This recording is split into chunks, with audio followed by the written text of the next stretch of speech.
Alright, this is savings, investments. This is anonymous. Anonymous said, anyone who has made a mistake and doesn't correct it is making another one. Anyone who has made a mistake and doesn't correct it is making another one. And I don't know, I can see where y'all are kind of fed up with this, and it's a pain in the butt, and I already do whatever you want to do. I know it's just me, and it's probably boring and ridiculous. Don't see how little you can pay attention, or how little you can write down, or how little you can just sit back and just get this over with. I think a lot of this stuff in here, some of this stuff in here is stuff that really is going to help you. Savings, investments. I'm not an expert at all. I know what not to do. But I really think some of this can help you in the future. So give it 20 minutes. I don't think it'll take more than 20 minutes a day, 25. But just sit through it, and I think you get some of that. Or else I'm going to be wasting time up here. All right, so savings and investments. Y'all heard this your whole life. Some of y'all are in on it. Some of y'all know what you're doing. You teach it a heck of a lot better than me. An investment.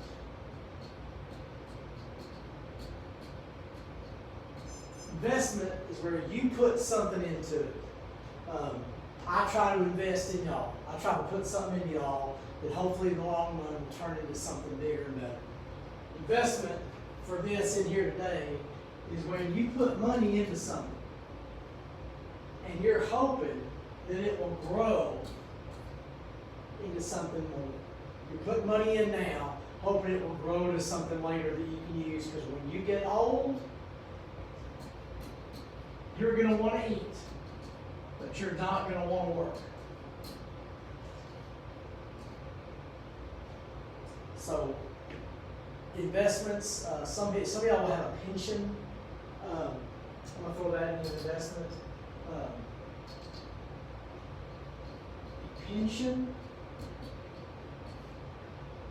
Pension is money put back by your employer, and they invest that in that. Maybe they have a company where they buy into it, or this investment firm does it for them and puts money into stocks or puts money into commodities or stuff, and they try to grow money for you that you will take out later when you retire. So a pension plan, a retirement plan, an IRA, all these kind of things. Matter of fact, I'm going to do IRA and Roth IRA right now. So you can flip over on the back. I didn't have this on the question.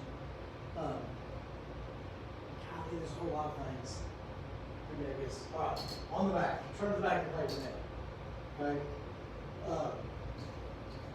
A 401k. This is a retirement plan that is offered by some companies, not all. Definitely not teachers, because we don't make a profit, work for taxpayer dollars. But if you work for a company, sometimes they'll offer a 401k where they will match money. Like if you put $200 back a month, they'll put $200. There's a limit.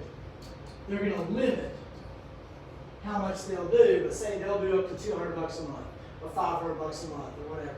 So you put $200 back, or whatever you can, and the company matches it. So now you're putting $400 back instead of just $200. As long as you're with that company, as long as the company stays solvent, you're going to get that money back. I'm not going to sit here and tell you I don't know anything about these things. I've never been involved. I do know if the company, if you leave the company, all right, if you leave, you're not going to get what the company put into it. You're probably going to get all of what you got into it, maybe a little interest, but it's an incentive to get you to stay. So if you're offered a 401k, that's a good thing. At least it gets you, even if you never get this, you're still getting this, what you would have done before. But if everything's perfect, you stay with this company and you retire, you got double the money, plus more because the interest builds up. That's a 401k. It's through your company. Right? Now there's IRAs,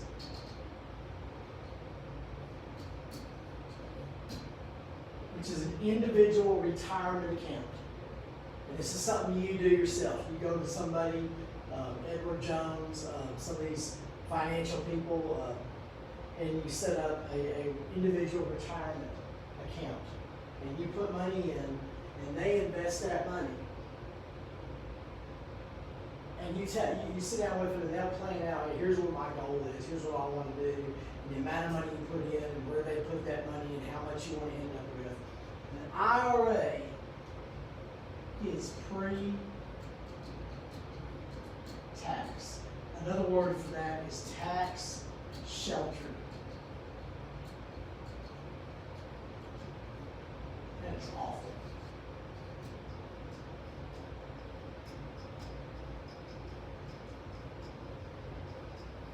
It means as you put, here's your check, okay?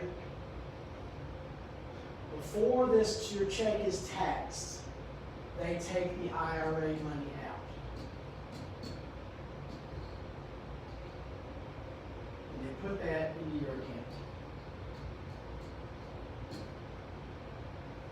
Then it's taxed. So you're not taxed on this amount. So the more money you put in your IRA, the less amount you're going to be paying taxes. It lowers your tax bill. Now, when you go to retire and pull money out of the account, now this money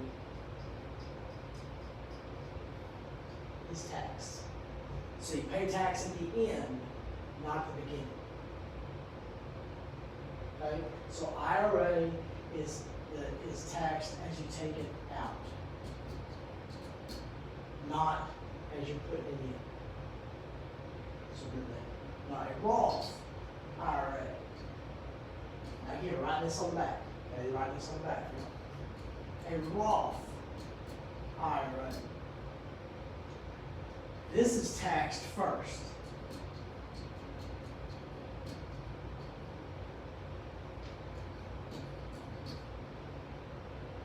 Take it. It's taxed. Then the money comes out and goes into your account. When you pull the money out, when you retire, it's all right, you don't pay taxes on that.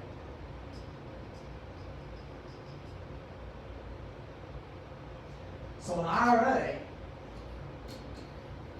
you're paying tax on the interest. A Roth, there's no tax on the interest. IRA, you pay tax after you retire. Roth, you pay tax before it goes into the account. Now I'm going to tell you which one's better. When I got my mom had an IRA, dad had an IRA. When my brother split that and we got that, I had to pay a ton in taxes because they had IRAs. Depends on if you're going to die. If you're going to use the money, if you're not going to die before somebody else gets it, if you're going to use it, this is the one to go with. So if you're going to stay alive forever, and you know you're getting this money, this is the way to go because you're going to pay less because you're not paying taxes on the interest. So you're paying taxes on a less amount. Here, you're not paying taxes on the small amount going in, you're paying taxes on the big amount coming out. So if you're going to die first, like if I had one, if I had one and Colt pays for a time we're going to get it, I would do this and make them pay taxes on the interest. So IRA, you pay taxes on the after you pull money out. Roth, you pay taxes before and not when you pull it out. Okay? All right. Let's just go back to number 2. Mutual fund.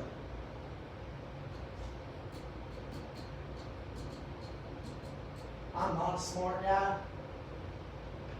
so this is a dumbed down version. I'm sure your parents know a heck of a lot more about this than I do. A mutual fund is like a Happy Meal or a combo meal. Okay? You can go and get stuff off the menu, or you can say, I'll have a number 2, I'll have a number 3. Make it large. I'll put a shake on that, all that kind of stuff. A mutual fund is a combination of stocks.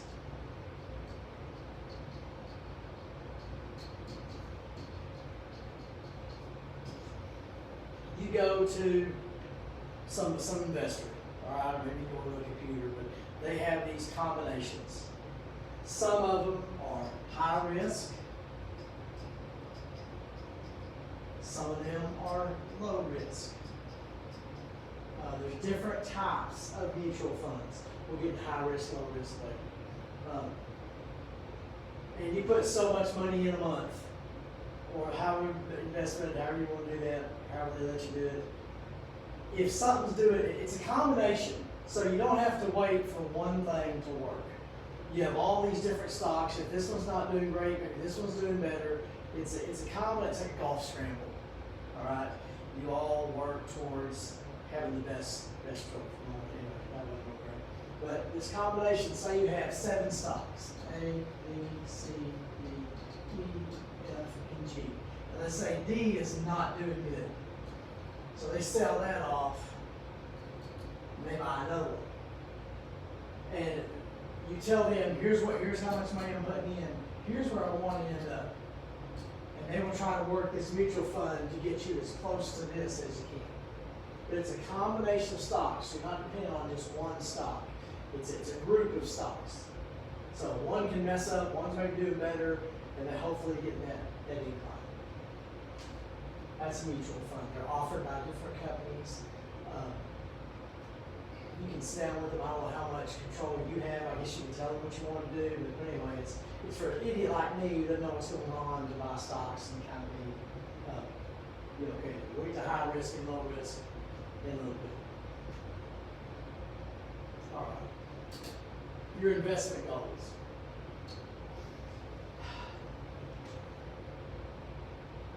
Hopefully the goal for sure, y'all seen me do this before. Here's what problems with retirement. Here's me at this building. Okay? When I retire, I'm jumping off the building. I ain't gonna never retire. I don't want to be retired.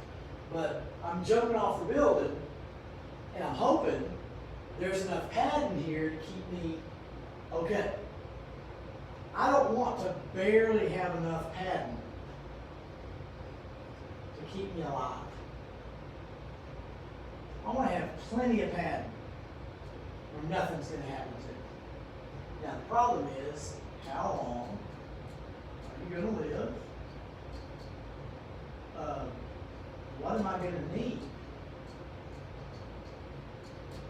How many heart attacks am I going to have? Is one of them going to kill me? Am I going to have cancer? Is this going to happen? Is that going to happen? What's the future? I don't need. I don't know. How much? How much money am I going to need? We don't know. If nothing else, we don't know what's going to happen to prices in the future. Say y'all are quit working 50, 60 years from now. What's things going to cost? What's the economy going to be? We don't know. So it's important to plan for it. What's $1 million? Say you want $1 million when you retire. 50 years from now, $1 million is not going to be $1 million. It's going to be $500,000, $600,000. It's not going to be $1 million. So it's really hard to plan for all this. But you understand what I'm saying? You want to have plenty. You don't want to have just enough where you break all these bones and everything's good. You got to plan and have as much as you possibly can.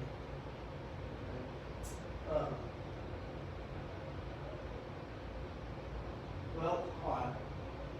If you want to travel the world, if you want to do stuff, if you want to have things, you're going to have a ton of money. If you just want to live, I just want to sit on my back porch. I don't have enough to eat. I don't need tons and tons. But even if I don't need extravagant retirement lifestyle, I still don't know how much I need. I don't know what I'm going to need. Okay. Now, risk, return, all this stuff. Like you're 18 years old. Let's say you're 18. you want to retire, say 65, who knows? If right now at your work, let's say you could afford, say you quit buying Cokes or whatever it is you get, Starbucks, all that garbage. What if you quit doing that and decided, I'm going to put $20 a month back? $20 a month. At the end of the year, you're going to have $240 in the bank. Plus a little bit of interest.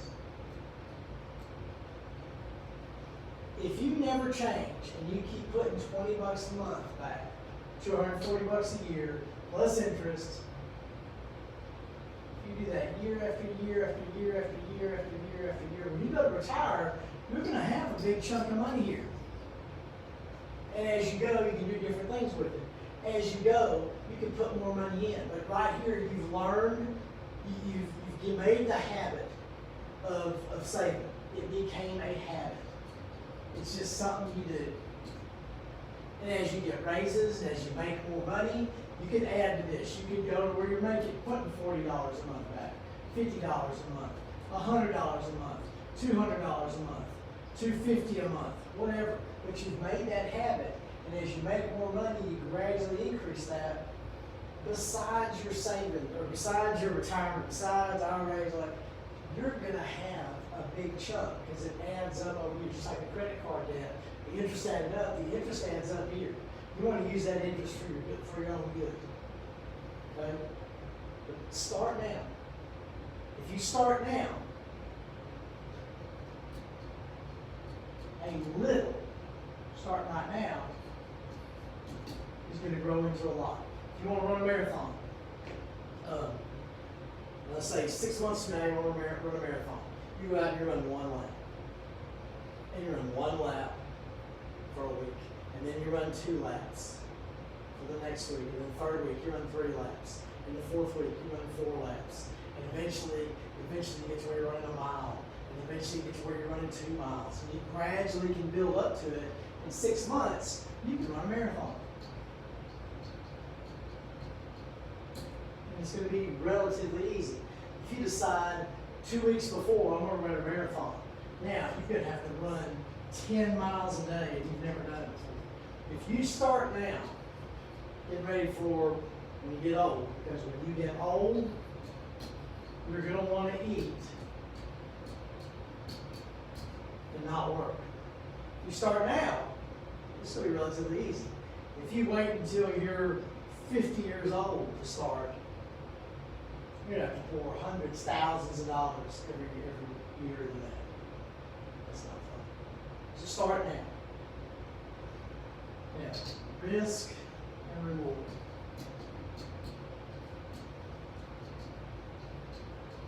If the risk is very low, the reward is also going to be low. If you buy McDonald's stock, you're not going to get rich on McDonald's stock. You're not going to lose your money, but you're not going to get rich. Very low risk, very low reward. The higher the risk, the higher the reward. If you put money into a high-risk investment, there's a chance you might lose it all. There's a chance you might gain a bunch too. So you don't want to put everything into low-risk stuff, and you don't want to put everything into high-risk stuff. You got to get with somebody who knows what they're doing and figure out the best way to do that. I just explained to Tyler the other day. He was crying because he lost a game or lost something. I said, if you want a chance to win, you got to have a chance to lose. Otherwise, you can't win. Diversification.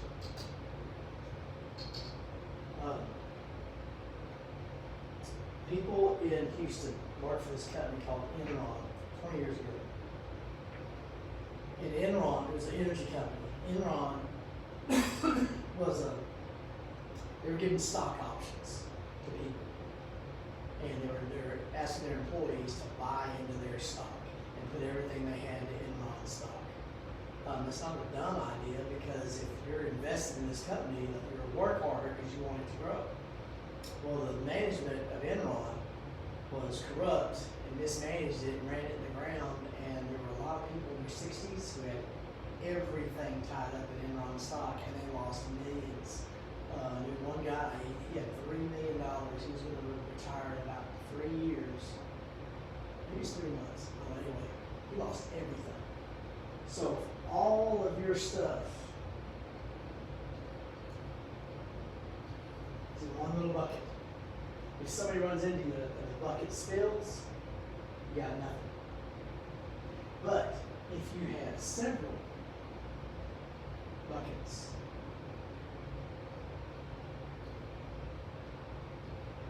I just saw this online. Okay? You got a bunch of buckets here.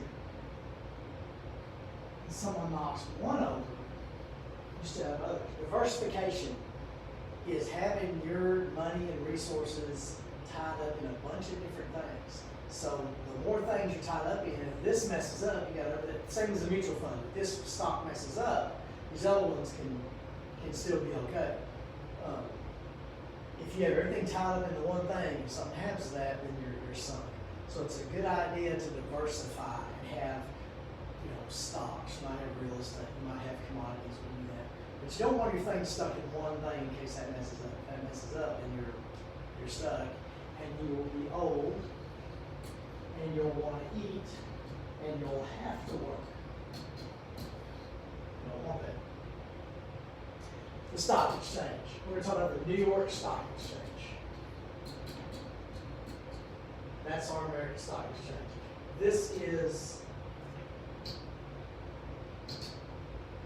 is what the stock exchange looks like. We talked a few weeks ago about, a couple weeks ago, about what stocks were, percentages of the companies. And companies sell their stock, people buy them as an investment, and when they sell them, they want to sell it for more than they buy it. All these people are stock dealers, all these computers and all this, there's hundreds of companies on the New York Stock Exchange. These people are buying and selling stocks. If you go to Edward Jones and say, I want to buy this, and they say, okay, and it pops up here, and so it's an auction. That's what it is. And people are yelling all the time, and they know what they're doing. I had a friend of mine that was on that stock exchange for a while. He said it's just chaos, but you learn the chaos. This is what it looks like on the outside. This is Wall Street. Okay, that's the stock exchange. That's an old building. This is Wall Street.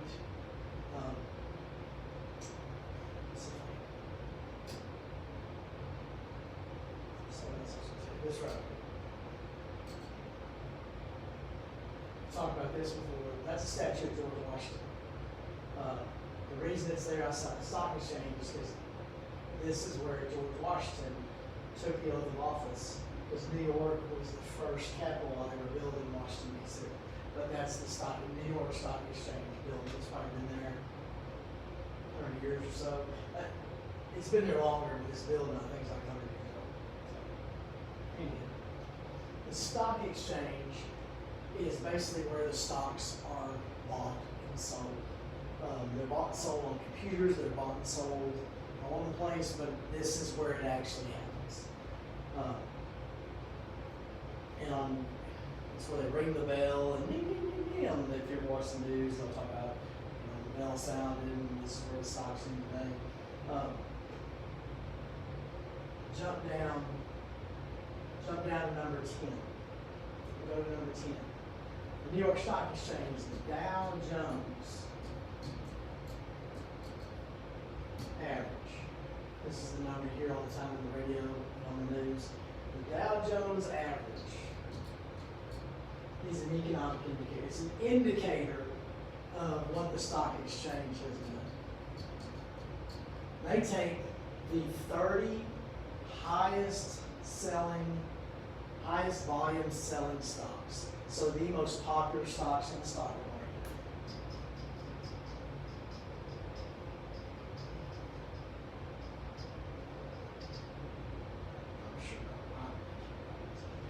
And they average what those average, like how many they sold.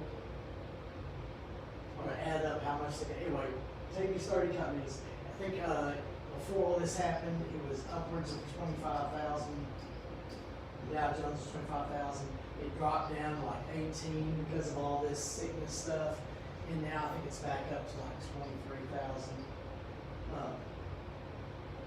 That number just tell you, if it's going up, that's an indicator that the stock market is growing, and it's okay. If it's dropping, that means people are selling and prices are dropping. It doesn't mean necessarily your stocks are going up or down. It just indicates, hey, here's what's happening overall in the stock market. Okay? Started by Charles Dow and Edward Jones. Yes, that's the Edward Jones investment companies you see all around. He started his own investment company. They started a little piece of paper called the Wall Street Journal. It's a very famous newspaper. I bet most of y'all even heard of it. But the Wall Street Journal was founded by Charles Dow and Edward Jones, and it's expanded. It's more than stock market stuff now, but it's mainly financial. All right, capital gain, capital loss. Okay.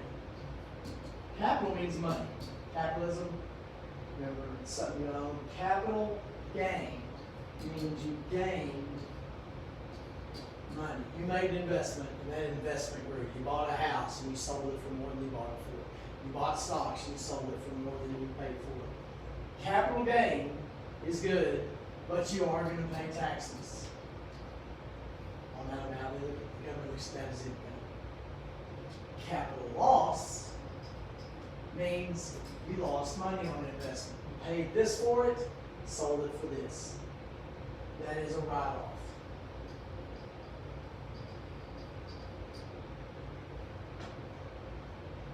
So if you buy stocks and sell it for more, you bought American Airlines stock. And it dropped down to like 11 or 12 bucks a month ago. We bought 10 shares. So Christy at some point is going to go back up. So let's see what happens. Stockbroker.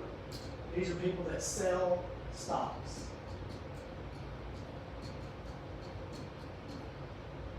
You do pay them money. Because I don't know anything about stocks. They know everything about stocks. I'm paying them a percentage. And different companies, different people will charge you a different percentage. Some companies will only charge you if you do good. They'll charge you more the better you do, and less if you mess up. I do my homework and check on that. I would only go, if I was ever going to do investment stuff, I would only go to somebody that I know and I trust, or somebody that I know and trust, knows and trust. Don't just go to anybody who's giving you money. Do some research. Look and see who gives you the best value. Who's probably going to make you the best investments and take less of your money.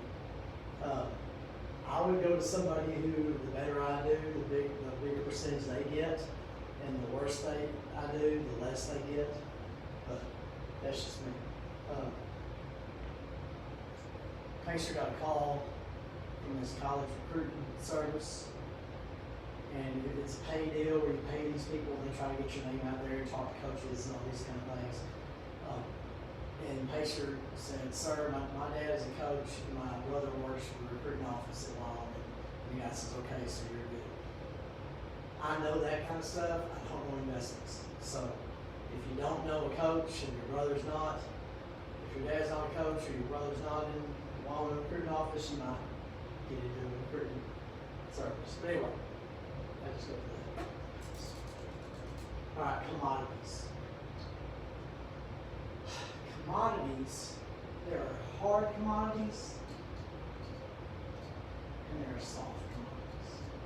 Hard commodities are resources like oil, gas, gold, silver, things that have to be mined. hard commodities come out of the ground. You gotta dig them up. No, that's a bad analogy. It's not more sense. Soft commodities are crops and livestock.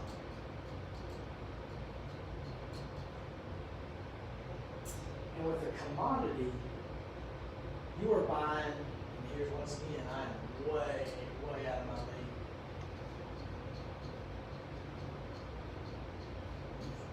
Buying futures. You're buying pork belly, which is a big deal, which is bacon.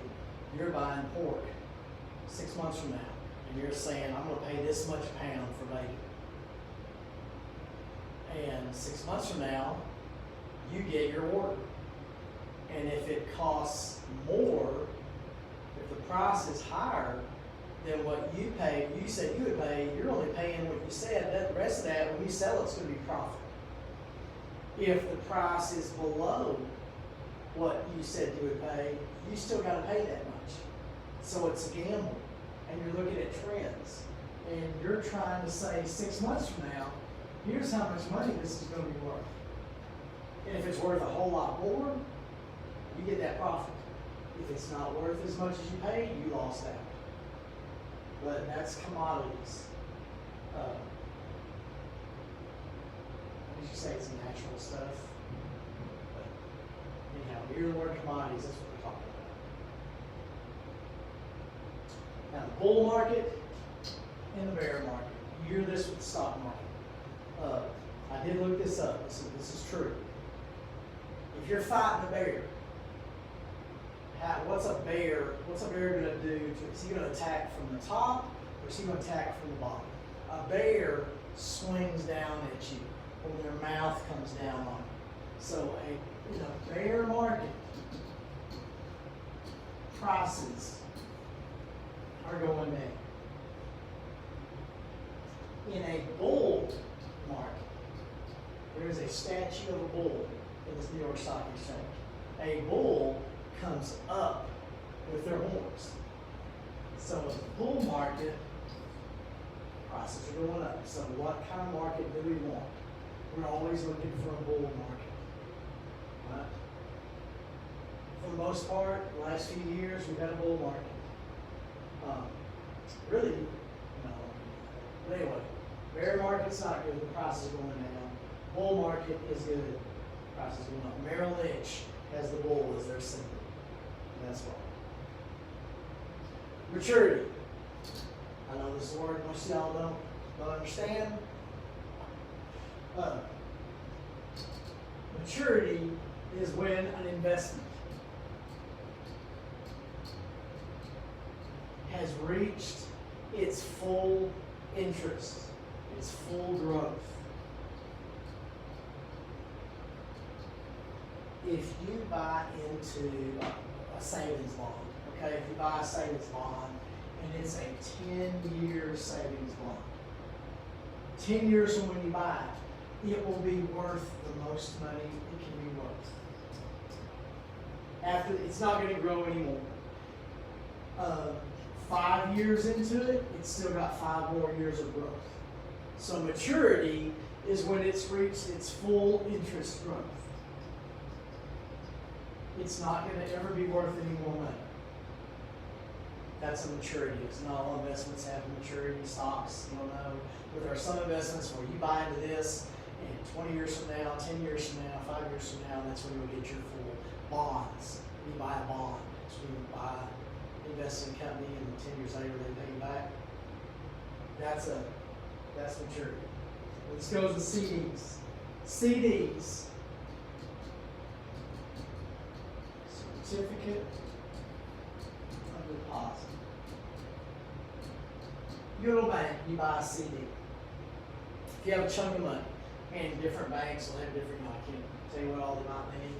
There might be a $100 CD, there might be a $500 CD, there might be a $1,000 CD, but there might be different amounts. It might be 6 months, it might be 1 year, it might be 3 years, it might be 5 years, whatever. The more money, the bigger the CD, and the longer amount of time you've promised to leave it there, the more interest you're going to get paid. So if you buy that 3-year $1,000 CD, at the end of that 3 years, that CD is going to reach maturity, and you'll get the full amount of extra interest. If you take it out before then, you're not getting the interest. But a CD, you're promising, I'm going to leave this amount of money in here for that amount of time.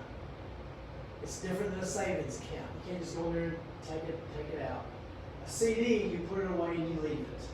And it grows more interest than a regular savings account. I don't know if different banks offer different types or if it's all uniform, but that's what a CD is. A certain amount of money for a certain amount of time, and then you get bigger interest. The longer the bank gets to keep it, and the more money they get to keep it. That's a CD. All right. That's it. Thursday, I'll put another video up, Thursday, Friday. I think this week coming up is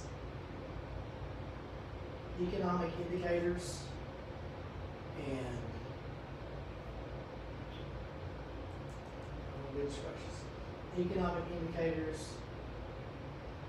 and the Federal Reserve System. And that's probably going to be the last bit of work we have to do. I'll do something extra different the last week. Pretty honest statement. Good job, thank you. Hope this helps. We'll start Thursday, Friday with economic, or the Fed or economic indicators. Thanks. See you later.